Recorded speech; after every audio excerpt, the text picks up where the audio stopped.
Praise the lord. మన రక్షకుడును ప్రభు అయిన యేసుక్రీస్తు నామంలో మీ అందరికీ ప్రభు పేరిట వందనాలు తెలియజేస్తా ఉన్నాను. ఈ ఉదయకాల సమయంలో మీరు మీ కుటుంబాలు ఆశీర్వదించబడాలి, దీవించబడాలి, అన్ని విషయాల్లో అభివృద్ధి క్షేమం మీకు కలుగును గాక. ఈరోజు వాక్యంలో నుండి కొన్ని విషయాలు మనం నేర్చుకుందాం. కీర్తనల గ్రంథము 120వ అధ్యాయము 3వ వచనాన్ని ఒకసారి జ్ఞాపకం చేసుకుందాం. మోసకరమైన నాలుక ఆయన నీకేమి చేయను, ఇంతకంటే అధికముగా నీకేమి చేయను. దేవుడు తన పరిశుద్ధ వాక్యమును దీవించును గాక. దేవుని బిడ్డలారా దయచేసి గమనించండి. దేవుని వాక్యం చెప్తుంది మోసకరమైనటువంటి నాలుక అని దేవుని వాక్యం అంటుంది. ఈ అవయవాలన్నిటిలో నాలుక చిన్న అవయవమే, కానీ దేవుని బిడ్డలారా ఈ నాలుక పాప ప్రపంచాన్ని అంతటిని కూడా కాల్చివేస్తుంది అంటారు. చూడండి, అగ్గిపెట్టు ఉంది, అగ్గిపెట్టులో అగ్గిపుల్లలు కొన్ని, ఒక్క అగ్గిపుల్ల చిన్నది, అది ఆ అగ్గిపెట్టిని ఇలా గీసి ఒక అడవిలో పడేయండి, అడవంతా కూడా ఏమైపోతుందంటే తగిలడిపోతుంది అనమాట. దేవుని బిడ్డలారా బాగా అర్థం చేసుకోండి. ఈరోజు మోసకరమైనటువంటి నాలుక ఎవరు కలిగి ఉన్నారు ఒకసారి ఆలోచించండి. నీలో మోసకరమైన నాలుక ఉంటే దేవుని బిడ్డలారా ఆ నాలుకను పరిశుద్ధంగా మార్చుకోవాలి.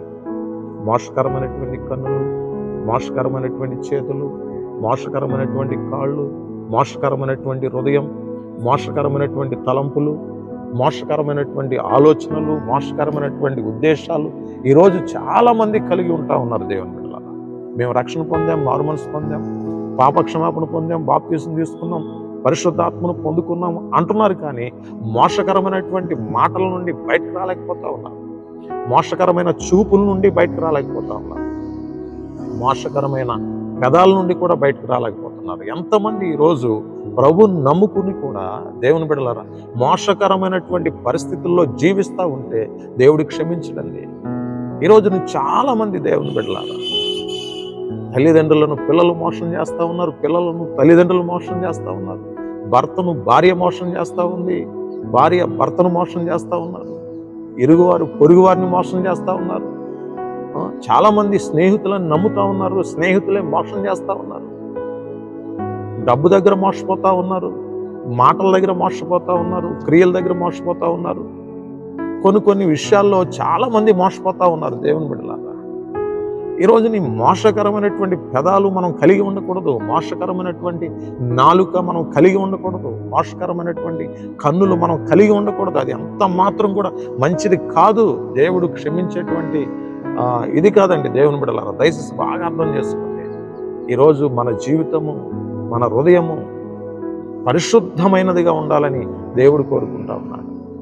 వాక్యం వింటున్నావు కదా, బైబిల్ చదువుతున్నావు కదా, దేవుని మందిరానికి వెళుతున్నావు కదా, వాక్యానుసారంగా జీవించడానికి ప్రయత్నం చేయండి. మోసకరమైనటువంటి పరిస్థితులు ఏవైనా ఉన్నాయడలా మనం ఏం చేయాలంటే వాటిని సరి చేసుకోవాలి. దేవుని బిడ్డలారా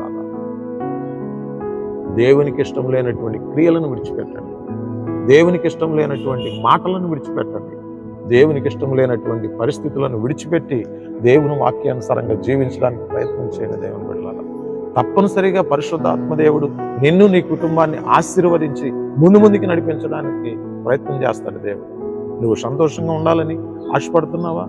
ఆనందంగా ఉండాలని ఆశపడుతున్నావా? దేవుని సన్నిధిలో ఎదగాలని ఆశపడుతున్నావా?